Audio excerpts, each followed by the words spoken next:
శ్రీ గురుభ్యో నమ. భగవద్గీత 6వ అధ్యాయం ఆత్మ సంయమ యోగమనందు ఈవేళ మనం 21వ శ్లోకాన్ని పరిశీలన చేసుకుందాం. సుఖమాత్మంతికం యత్తత్ బుద్ధిగ్రాహ్యమతీంద్రియం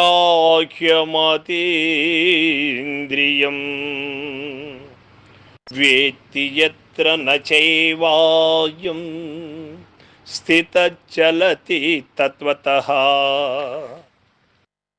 భగవానుడు చెబుతూ ఉన్నాడు,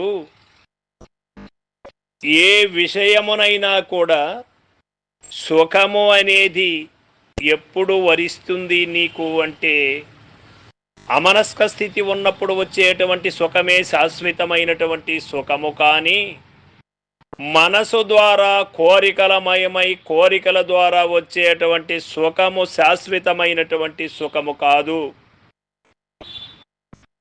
స్వానుభవము నుండి ఏమాత్రము చెలింపకుండును.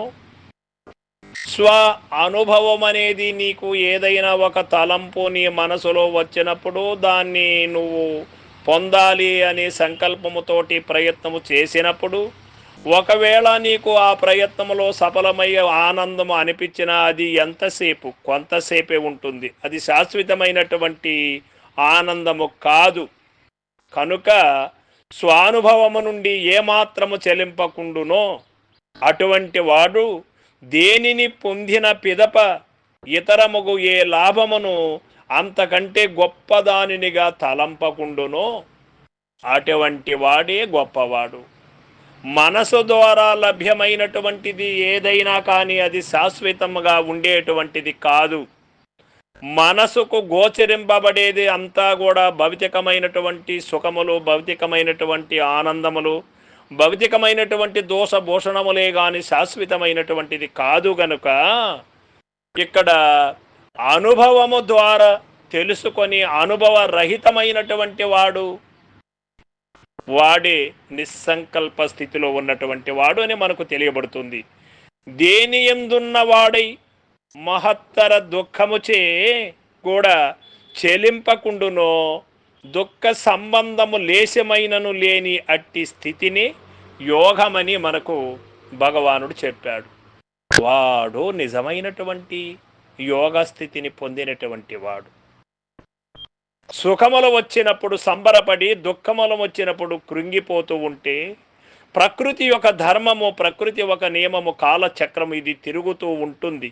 ఒక్క చోట స్థిరంగా ఉండడానికి వీలు లేదు. కనుక ఆ చక్రముతో పాటి నీవు తిరుగుతూ ఉంటే నీకు సుఖ దుఃఖముల మయమే కానీ శాశ్వతమైనటువంటి సుఖము లభ్యము కాదు అని మనకు తెలియబడుతూ ఉంది.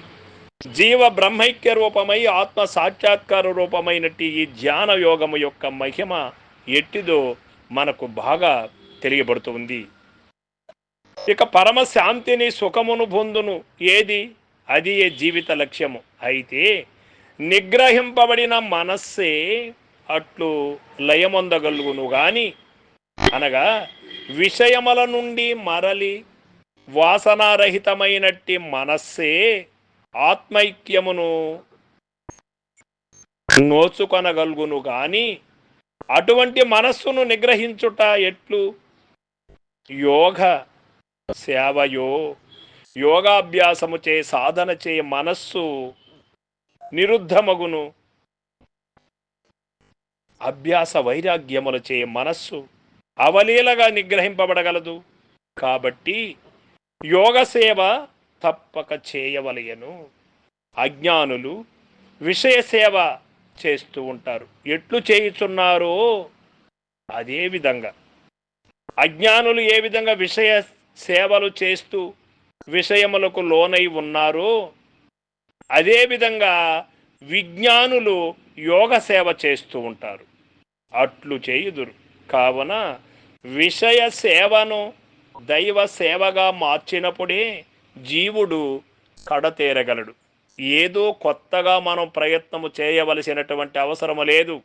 ఏ విధముగా అయితే మనం ఇప్పటి వరకు బాహ్య సుఖముల కోసం, ఇంద్రియ సుఖముల కోసం బాహ్యములో దేవులాడుతూ ఉన్నామో, ఆ దేవులాట బాహ్యములో తిరిగేటువంటి శ్రద్ధని, బాహ్య విషయములపై ఇంద్రియ సుఖములపై చూపిస్తున్నటువంటి శ్రద్ధని ఆత్మ వైపు చూపెడితే ఆత్మతో మమేకం అవ్వడానికి మనం ఆ కృషి చేస్తే చాలు అని ఇక్కడ మనకు తెలియబడుతుంది. అట్టి యోగాభ్యాసమున జీవుడు తన యొక్క పరిశుద్ధ మనస్సుచే అంతరంగమున ఆత్మను అవలోకించి మహదానందమునందుచున్నాడు.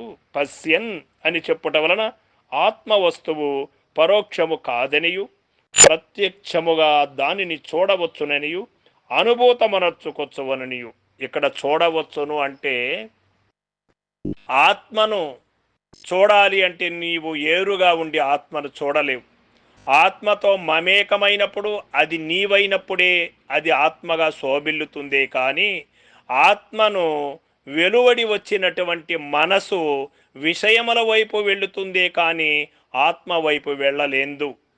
ఆత్మ వైపు యోగా అభ్యాసము చేత శ్రమించి కష్టించి నిశ్చలుడై ఉన్నటువంటి వాడికి ఆత్మతో మమేకమవుతుంది మనసు.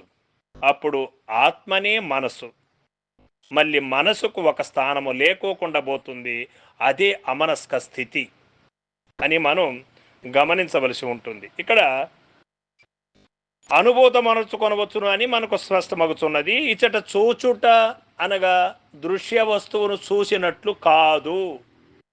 అద్వయ ఆత్మస్థితి ఎందు చూచుట అనున్నది సంభవింపదు. కావున అనుభవించుట అని దాని అర్థం. అయితే శుద్ధమైన మనస్సు మాత్రమే ఆత్మను అనుభవించగలదు, మలిన మనస్సు కాదు.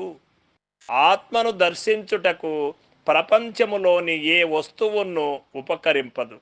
తన యొక్క శుద్ధ మనస్సే అందులకు ఉపకరించును గాని ఏ ఒక్క మలిన మనస్సు కాదు. అయితే ఆ ఆత్మ ఎచటనున్నది, భగవంతుడు ఎచటనున్నాడు అనే ప్రశ్నకి ఆత్మని తనయందే వారి కొరకు బయట వెతకనక్కర అవసరము లేదు. తన హృదయమును పరిశోధించుకొనినా చాలును.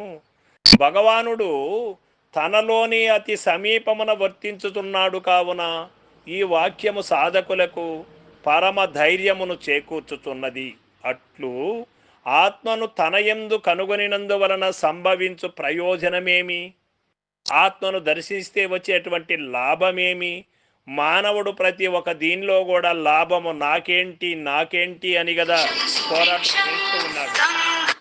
కావున ఆ విధంగా కాదు అని ఇక్కడ మనకు తెలియబడుతుంది.